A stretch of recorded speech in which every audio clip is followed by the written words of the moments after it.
नमस्कार, हमारे इस खास प्रोग्राम में आपका बहुत बहुत स्वागत है और आप देख रहे हैं नेक्स्ट 9 न्यूज। आज हम बात करने वाले हैं महाराष्ट्र की राजनीति के बारे में। जैसे कि आपको पता है कि 23 नवंबर को महाराष्ट्र में चुनावी नतीजे आए थे और उसके लगभग 1 महीने के बाद में, तमाम बैठकों के बाद में, तमाम अटकलों के बाद में मंत्रिमंडल का फैसला अब हो पाया है। और ये फैसला भी नहीं है, ये एक रणनीति के तहत जो बीजेपी करना चाहती थी उसको अपने सहयोगियों पर थोपा गया है। मैं इसलिए कह रहा हूं कि जो मंत्रालयों की मांग एकनाथ शिंदे ने की थी उनको वो मंत्रालय दिए नहीं गए हैं, बल्कि अपनी मनपसंद से उनको ये कहा गया है कि आप ये मंत्रालय लेने हैं तो लीजिए, और अगर नहीं लेने हैं तो आप अपना रास्ता देख सकते हैं। वहीं पर अगर अजीत पवार की बात करें तो कुछ हद तक यह कहा जा सकता है कि अजीत पवार की मांग को पूरा किया गया है, क्योंकि वो शुरू से ही वित्त मंत्रालय की मांग कर रहे थे और उनको वित्त मंत्रालय दे दिया गया है। लेकिन इसके साथ में जो और मंत्रालय अजीत पवार चाहते थे वो मंत्रालय भी उनको दिए नहीं गए हैं, बल्कि बीजेपी ने अपनी मनमानी की है। लेकिन अगर बीजेपी को अपनी मनमानी करनी थी तो आखिर फिर इतने दिन क्यों लगाए? आखिर आप 23 नवंबर को नतीजे आते हैं और आप 21 दिसंबर को जो है मंत्रालयों का बंटवारा करते हैं, तो आपको मतलब जनता की तो कोई फिक्र है ही नहीं। आपने 1 महीना जनता का पूरा बर्बाद कर दिया। भाई जब कोई मंत्री बनेगा तो उसके बाद में तो काम होंगे। आपको पता है जब सरकारों का गठन होता है तो काम रुक जाता है। जब वो आता है चुनावों की तैयारियां होती हैं तो चुनाव आयोग जो पहले प्रतिबंध लगा देता है प्रचार पर, तब से यानी महीनों पहले से जनता के कामों को रुक जाता है। और आप सरकार बनने के बाद में भी उसमें लगातार देरी करते जा रहे हैं कि आप ये फैसला पहले नहीं ले सकते थे, या फिर आपको जनता की कोई फिक्र नहीं है, आपको अपनी कुर्सी की फिक्र है कि साहब हमें टाइम चाहिए। और टाइम किस लिए चाहिए? लड्डू, दोनों हाथों में लड्डू रखने के लिए आपको टाइम चाहिए कि हमें नाराज नहीं कर, हमें मतलब एकनाथ शिंदे को कुछ देना भी नहीं है और इनको नाराज भी नहीं करना है। बस इसी सब रणनीति के तहत बीजेपी ने ये सारा काम किया है। तो इन सब बातों पर चर्चा करने के लिए मेरे साथ मेरे सहयोगी राहुल जी हैं। तो हम राहुल जी से पूछना चाहेंगे कि राहुल जी, आप महाराष्ट्र की राजनीति को लगातार शुरू से ही कवर कर रहे हैं। आपने देखा कि किस तरीके से महायुति चुनाव लड़ती है, उसके बाद में नतीजे आते हैं और नतीजे आने के बाद में बीजेपी ने ये साफ कर दिया था 23 नवंबर को ही कि अब सीएम तो हमारा ही बनेगा, सीएम एकनाथ शिंदे नहीं बनेंगे, क्योंकि उनके पास उतना संख्या बल नहीं है। हमारे पास अच्छा संख्या बल है, तो इस बार सीएम जो बनेगा वो बीजेपी का बनेगा। चलिए ठीक है, एकनाथ शिंदे ने कर दिया, चलो ठीक है। हालांकि उन्होंने नाराजगी दिखाई थी, अपने पैतृक गांव भी गए थे, लेकिन उन्होंने मान लिया कि चलो मेरे पास संख्या बल थोड़ा कम है तो आप मुझे कम दे दीजिए, लेकिन मंत्रालय तो आप मुझे देंगे, क्योंकि जब मैं मुख्यमंत्री था तो मैंने जो मंत्रालय आपने मांगे थे वो मंत्रालय आपको दिए थे, तो अब जो मंत्रालय मैं मांग रहा हूं तो आप मुझे भी दीजिए। लेकिन बीजेपी ने उनके साथ में कहीं ना कहीं विश्वासघात किया, उनसे वादे भी किए कि हम आपको मंत्रालय देंगे, आप हमारे साथ में बने रहिए, लेकिन उनको वो मंत्रालय अब नहीं दिए गए हैं जब समय आया। तो ऐसे में बीजेपी विश्वासघात आखिर अपने सहयोगियों के साथ में क्यों करती है? पहले भी उन्होंने उद्धव ठाकरे के साथ में ये विश्वासघात किया। तमाम ही सहयोगी दल जो उसके साथ में जुड़ते हैं उसके से जुड़कर आगे की रणनीति अच्छे से बनानी चाहिए, अगले चुनावों के बारे में सोचना चाहिए और अपने सहयोगियों का ध्यान रखना चाहिए कि आखिर जो मांग कर रहे हैं इनको कर दिया जाए पूरा। ऐसा बीजेपी ऐसा क्यों करती है कि अपने सहयोगियों को ही खत्म कर देती है? ये सबसे बड़ा सवाल है। तो आप बताइए, इस सबको आप कैसा देखते हैं? क्या एकनाथ शिंदे को गृह मंत्रालय मिलना चाहिए था या नहीं मिलना चाहिए था, या अब एकनाथ शिंदे जो आगामी बीएमसी चुनाव है वो महायुति से अलग होकर लड़ सकते हैं? अब्बास भाई, भारतीय जनता पार्टी का टैगलाइन बन चुका है धोखेबाजों की पार्टी। इनका टैगलाइन बन चुका है धोखेबाजों की सरकार, इनका टैगलाइन बन चुका है ड्रामेबाजों की सरकार, क्योंकि ये संसद के बाहर भी ड्रामा करते हैं, ये संसद के अंदर भी ड्रामा करते हैं, ये सरकार में रहकर ड्रामा करते हैं, अपने सहयोगियों के साथ ड्रामा करते हैं। मैं तो ये कहना चाहूंगा कि आप अपनी ड्रामा कंपनी खोल लीजिए साहब, बहुत अच्छा चलेगी, क्योंकि संबित पात्रा जैसे लोग आपके साथ हैं। ड्रामेबाजों की कमी नहीं है, आपके साथ प्रताप सारंगी जैसे लोग हैं, आपके पास मुकेश राजपूत जैसे लोग हैं, ये बहुत अच्छा कॉमेडी करते हैं, बहुत अच्छा ड्रामा करते हैं। हमारे प्रधानमंत्री से बेहतर कॉमेडियन और तो कोई नहीं हो सकता। मैं ये क्यों कह रहा हूं? क्योंकि सुनिए, और इसके बाद मैं महाराष्ट्र पर भी बात करूंगा। अब्बास भाई ने जो सवाल पूछा है, यहां पर मैं मोदी जी की बात कर लेता हूं। ड्रामा पॉलिटिक्स के सबसे बड़े यही तो खिलाड़ी हैं भैया, इनसे बड़ा खिलाड़ी और कौन हो सकता है? क्योंकि फोन लगा दिया जाता है मुकेश राजपूत को।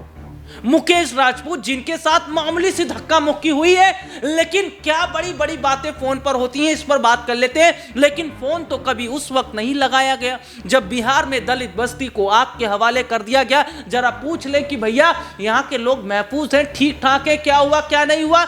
बिहार में बीपीएससी परीक्षा, इसमें नॉर्मलाइजेशन का विरोध, सड़कों पर हजारों छात्र उतरे, उन पर लाठीचार्ज किया गया। ठीक है, उनसे फोन पर बातचीत नहीं हुई है।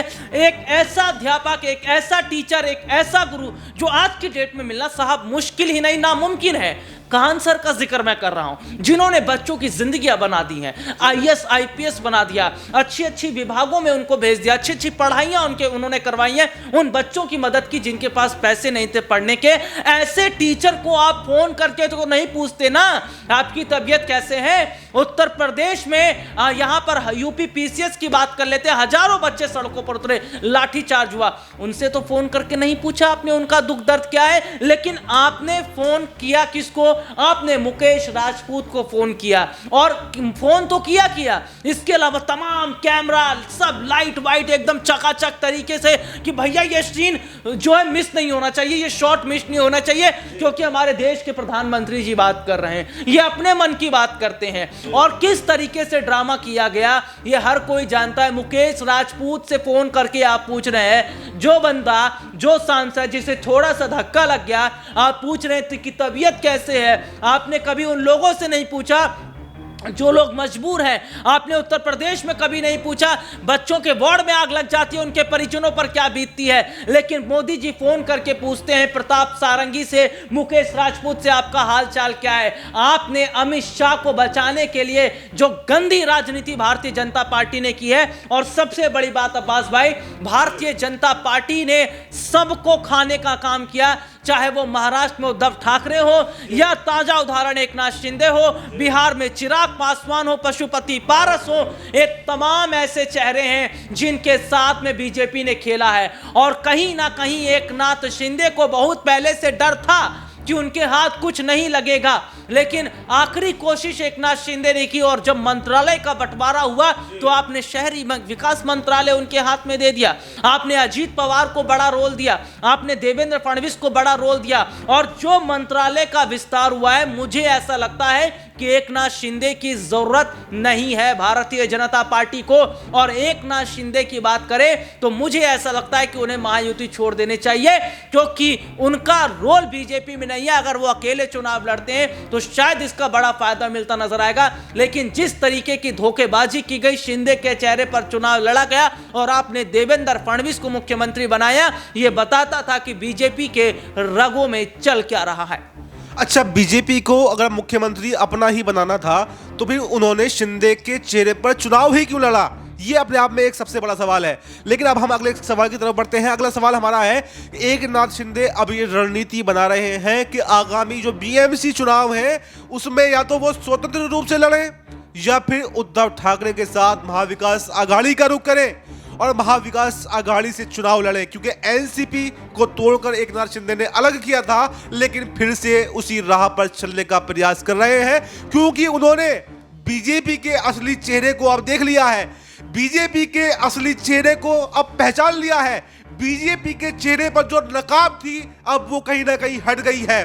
तो अब एकनाथ शिंदे समझ गए हैं कि बीजेपी किसी की सगी नहीं है, और किसी की सगी नहीं है तो जितनी जल्दी इसका साथ छोड़ दिया जाए उतना अच्छा है। हालांकि अभी उन्होंने ऐसा कोई ऐलान नहीं किया है, क्योंकि अभी बीएमसी चुनावों के ऐलान में समय है।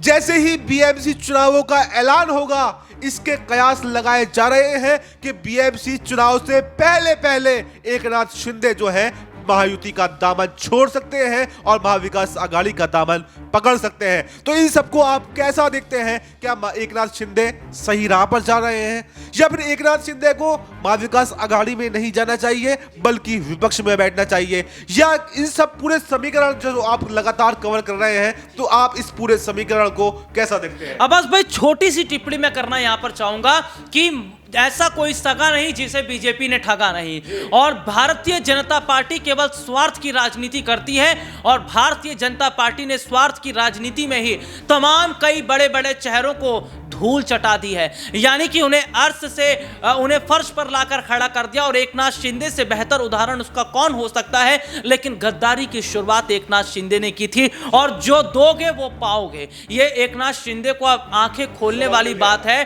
कि आपने केवल 2.5 साल के लिए सीएम बनने का जो काम किया और आपने उद्धव ठाकरे के साथ गद्दारी की, अब आपका कहीं भी कोई लेखा जोखा भारतीय जनता पार्टी में नहीं है। रहना है रहिए, नहीं तो चले जाइए। और यहां पर सीधे तौर पर देखा जा रहा है कि महायुति के साथ जुड़ना उनके लिए कोई फायदेमंद साबित नहीं है, क्योंकि जो छोटे छोटे मंत्रालय आपको लॉलीपॉप के तौर पर दिए गए, इसका कोई फायदा नहीं। यानी वैल्यू खत्म करती है। और संजय राउत हो या तमाम बड़े चेहरे, वो तो ये कह रहे हैं कि बीजेपी ने एकनाथ शिंदे को खा गई है। अच्छा, यहाँ पे मैं एक नया सवाल लेना चाहता हूँ, जो बिल्कुल अलग सवाल रखना चाहता हूँ। मैं ये सवाल करना चाहता हूँ कि बीजेपी ने एकनाथ शिंदे का फायदा उठाया, उनके चेहरे पर सीएम का चुनाव लड़ा, उसके बाद में अच्छी सफलता बीजेपी को मिली, एकनाथ शिंदे को भी हालांकि अच्छी सफलता मिली, लेकिन बीजेपी को कहीं संख्या बल अच्छा मिला। अगर ये एकनाथ शिंदे के चेहरे पर चुनाव न लड़ते, या फिर ऐसा समझ लीजिए कि महाराष्ट्र में अगर आज की तारीख में दोबारा से चुनाव किए जाएं और एकनाथ शिंदे बीजेपी से अलग होकर चुनाव लड़ें, यानी महाविकास आघाड़ी के साथ में चुनाव लड़ें, तो क्या चुनावी नतीजे यही आएंगे जो अब आए? नहीं अब्बास भाई, चुनावी नतीजे बहुत अलग आएंगे। और अगर बीजेपी 100 भी पार कर ले जाती है देवेंद्र फडणवीस के चेहरे पर, तो ये बहुत बड़ी बात होगी। इसीलिए आपने सस्पेंस रखा और एकनाथ शिंदे को हमेशा आपने आगे रखा, और जनता भ्रमित हो गई कि शिंदे ही सीएम बनेंगे, और इसीलिए उन्होंने वोट कर दिया। देखिए, सबसे बड़ी बात है, अगर पिछली तस्वीरों को आप देख लीजिए कि क्यों बीजेपी को शिवसेना से गठबंधन करने की जरूरत पड़ी, क्योंकि भारतीय जनता पार्टी ने चुनाव देवेंद्र फडणवीस के चेहरे पर लड़ा था और जनता ने नकारा, और उद्धव ठाकरे की शिवसेना, जो शिवसेना आज 2 भाग में, उस वक्त 1 भाग में थी, उसको पसंद किया। तो यहां पर देखा जा रहा है कि देवेंद्र फडणवीस को जनता लाइक नहीं करती है, पसंद नहीं करती है, और कहीं ना कहीं अगर आज चुनाव दोबारा करवा लिए जाए तो बीजेपी अगर बात करे तो 50-60 से ज्यादा लेके आएगी देवेंद्र फडणवीस के चेहरे पर। यह बहुत बड़ी बात रहेगी। आखिरी में मैं कहना चाहूंगा कि शायद एकनाथ शिंदे को अपना अगला कदम उठाना बहुत ज्यादा जरूरी है, क्योंकि उनकी जो पार्टी वो हिंदुत्व की पार्टी बन चुकी है, मराठाओं की पार्टी बन चुकी है, और जो गलती उद्धव ठाकरे ने की, उस गलती का बड़ा फायदा उन्हें उठाना चाहिए, और हिंदुओं का और मराठाओं का जो पूरा सपोर्ट है उन्हें अपने साथ लेना चाहिए, और बीएमसी चुनाव उन्हें अकेले लड़ना चाहिए। देखिए, हमारे सहयोगी ने विस्तृत तरीके से आपको बताया कि कैसे बीजेपी ने एकनाथ शिंदे के साथ में धोखा किया। अगर सीएम का चुनाव महाराष्ट्र में एक देवेंद्र फडणवीस के चेहरे पर लड़ा जाए तो आज की तारीख में भी 50-60 सीटों से ज्यादा बीजेपी हासिल नहीं कर सकती, जो उन्होंने उसने 132 सीटें हासिल की हैं। यानी 132 सीटें ये एकनाथ शिंदे के चेहरे पर हासिल की गई हैं। और वहीं पर अगर गठबंधन में एकनाथ शिंदे ज्यादा सीटों पर लड़े होते तो आज शिंदे के पास भी 57 नहीं बल्कि 100 सीटें होती, और कहीं ना कहीं वो फिर से मुख्यमंत्री बनते। तो बीजेपी ने एकनाथ शिंदे का फायदा किया, यूज एंड थ्रो की पॉलिटिक्स की, और जब लगा कि अब उनकी जरूरत नहीं है तो दूध में से मक्खी निकाल कर जैसे फेंकते हैं वैसे फेंक दिया। कोई भी बड़ा मंत्रालय, कोई भी बड़ा पद, कोई भी मंत्री परिषद नहीं दिए गए हैं। तो अब ऐसे में एकनाथ शिंदे को यह फैसला करना होगा, और जल्द से जल्द यह फैसला करना होगा कि मुझे महायुति में रहना है या फिर नहीं रहना है। आगामी बीएमसी चुनावों की तैयारी एकनाथ शिंदे ने अब शुरू कर दी है, और मेरा मानना यह है, जो सूत्रों के हवाले से खबर मिली है वो ये है कि एकनाथ शिंदे महायुति का दामन छोड़ने वाले हैं। इस खबर में फिलहाल इतना ही। आप देश और दुनिया की तमाम बड़ी खबरों के लिए बने रहिए हमारे साथ और देखते रहिए Next 9 न्यूज। धन्यवाद।